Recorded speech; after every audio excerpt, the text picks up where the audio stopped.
Hello and what is up guys, MCreator back with the 1.7.1 update for it.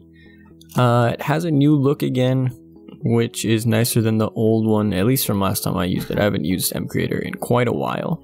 But today, as requested by this person, if I get the comment up. Well, anyways, someone requested that I do a tutorial on how to make mobs. And that is probably one of the most useful things you can do, I guess, in MCreator, especially if you want to create a bigger mod. So I'm going to do a quick tutorial on that. Now, this tutorial won't go too in-depth on creating the actual mob. I'm going to make another tutorial for that since it is quite the process. But this one will go over the mod elements of the mob. First, obviously, you want to create a new mod element. And then you want to select mob, give it a name. We'll call it an Random Fallen Angel. Now, I'm going to be using a thing from what I did for a mod that I was working on for the older version of MCreator. I might like sort of restart it, but I'm not sure. So first, what you're going to want to do is have your texture selected. I set mine up in a way where none of the textures are connected or anything, just so I could easily know what I'm looking at and separate between which is the head, the legs, stuff like that. This is a monster that has wings. Obviously, it's a custom model. We're gonna click biped or whatever. It doesn't really matter too much. You can do it according to whatever you need it to be. And I'm gonna go to this test.java, which is just the model of the, it's basically the model I made of the mob in Techni. Now, it's gonna pop up this model animation wizard if you're doing this the way that I'm doing it. I need to select the specific parts that I made it to animate. And once you have this, if you are doing it this way, don't worry, you can always go into the code of MCreator. It lets you change different settings of the animation, like animation speed and stuff like that, and different, like how they rotate and how they move. You can do all that you would basically do in the Eclipse or something. You can still do that in MCreator. As well as animate the wings if you wanted to animate them to move, and etc, etc. You just have to set up the code if you would know how. So I'm gonna select that this is a creature because it doesn't really matter, but yeah. I'm gonna make it sort of light and sort of dark. I recommend, if you're doing your own thing, probably use HSV for a much more accurate, like, get the type of color that you want, or enter exactly the values that you would want it to be. So now we have something sort of interesting. Mob label you can leave blank for default. You can give it a mob label, but I wouldn't really worry about that. Now we get to this page, name of mob. I'm gonna call it Fallen Angel, since obviously that's sort of what it is. Behavioral, we're gonna make it like a creature actually. Attack strength, this is in not in hearts, I believe. I think this is just pure damage. So 2, like damage of 2 is 1 heart. That's how Minecraft works. I'll give it an attack strength of 10, so it should, or well, we'll say 8, so it should do about 4 hearts if I got that right.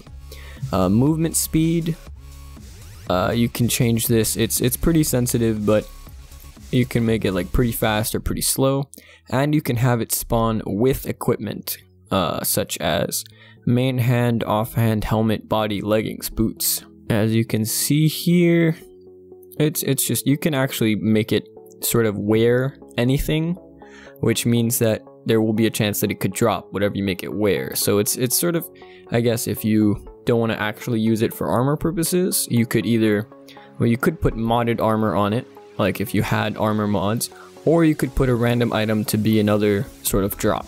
For this tutorial, I'm just gonna put chainmail. Say let's say it sort of wears, or wears chainmail, I guess. Yeah, sure, why not? Although it should actually, since it's that, it should actually go right here, and we'll make it hold a I don't know, Prismarine, whatever. Health should be in, I think, just whole things like I said before. So 20 would be like 10 hearts, so we're gonna make it 20. And we're gonna make it immune to fire. Yeah, we'll make it immune to fire, because why not? The mob drop and rare drop is just so you can set up certain drops for the mob, and obviously you can go ahead and edit this in code if you wanted to change like sort of the rarity of the drops, or I don't really know what much you would want to do within code, but this is just, we're gonna make it really simple. Like the mob will always drop dye of this type, and it will rarely drop like cobwebs. Or actually, we're gonna make it so that it rarely drops like a block of flowing lava. Experience amount, that's pretty straightforward. How much experience does this mob give to you? And sounds. Living sound, hurt sound, and death sound. The living sound is sort of the ambient sound that it's gonna make. The hurt sound, obviously when you hit it, it's the sound that it's gonna make when it responds to you hitting it. And the death is the sound it makes when it's gonna die. Now for this, if you're making your own mob or your own type of custom thing, I would actually recommend sort of going into your, instead of creating a new mob or something, maybe create the new mob and then put in some of your own sound effects after for that specific mob, or sort of just make your own sound effects and then create the mob and use them when you're already here. It already gives you all of the default sounds, but I would recommend probably making your own. For this example, I'm just gonna make it Enderman Scream, Enderman Hurt, and Donkey Death. Next, we have Particles, which is the same exact sort of page that you would see for blocks. You can now have particles spawn around a mob. We're gonna say like, let's say a water bubble, and this picture doesn't show it too accurately, but it will show you, I believe, the way that the particles spawn, like top, tube, and plane. We're gonna make it spread, and we'll make it 0.5. Just bump up the particle amount. Particle spawning always. But you don't have to enable this. I mean, it's just sort of, I'm using this as an example. Now obviously we have mob events, which you can do any type of thing, like when it's struck by lightning it turns into a different mob, the way that I believe a pig would turn into a pigman, sort of zombie pigman or whatever. A villager might turn into like a witch or something, and like a creeper has a chance of turning into a charged creeper. So for this example, we'll say, I mean, when it gets spawned, when it gets hit by lightning, it could deal damage or something, or it could place a schematic, or you could use this in any type of specific way that you would want, and you could do quite a bit with that. When the mob falls, like when it would take fall damage, such as falling from 3 blocks or more than 3 blocks actually, when it's killed, like if you want to give it, maybe you could have some sort of code to put a death animation in, and you want your mob to have a death animation when it dies, or you want it to drop, or you want it to place a certain block down or schematic when it dies, such as if you killed like some type of god and it dropped down like a idol of itself or something like that, something of the sort. Even if you wanted it to die and then explode or to deal damage to the player. You can also do similar types of stuff when the mob attacks and when the player right clicks on the mob. In this case, just for an example of having an event, we're gonna do the when right clicked on mob, and I'm gonna make it a print text, and it's gonna say, please, human, do not touch me. Now we get to what might be the fun stuff. Does the mob have an AI? You probably will want your mobs to have an AI, and it might be a boss mob. So let's say this is a boss mob. You can select the sort of color of the boss color, or the boss bar, and you can have it, let's say, purple. And you also have different sort of types of bars, or how the health bar is shown. So I'm gonna go ahead and choose notched 12, and you guys can play around with that and see which one you might want. Now in this version of MCreator, you can also make the mob writable. So if you can write it by right clicking, which I think would just look funny and it would be nice to test it out. And if you want it to make it breedable, which means that if checked, please specify the breed trigger items. So you're gonna have to basically just add what type of items you can make for it to put in the breeding state, such as how different animals like sheep might breed from eating some wheat. Now also what you can do in this version, which I think was also around in some of the older versions, and some of these other ones might have been around in the older versions too, I'm not really sure, but one thing you can do here is give it ranged attacks. So if you check that and then go to items or something, let's say this mob just throws bones at you. So now it's going to sort of just shoot bones at the player. Now for AI based, usually if you want to add your own custom behaviors, you want it to not, or you want this to be set to none. Or what you can do is just use one of the default sort of codes, which is like if you select creeper, the AI is going to be the same as if a creeper, so it's going to act exactly the same. It's going to, or like a skeleton, it's going to sort of stay away from sunlight, it's going to explore. Maybe a zombie would go up to the village, try to break doors down or something. For this, we're going to go act aggressively against, and we'll put it pretty high up, like an 8, and we're going to go ahead and choose a sheep. Now you can keep adding more tasks, and as many tasks as you want it to sort of have. You should probably do maybe act aggressively against several times or something, and the other ones I would say use about once, unless it's maybe like watch the closest entity or stuff like that, or maybe follow an item. But most of the other ones, it's just like a one-time thing. You add it and it will add the task to the mob, so it's something that the mob can do. If you want it to be able to swim, let's bump that up to like a 10. Boom, your mob has the ability to swim, and it will try to swim pretty often.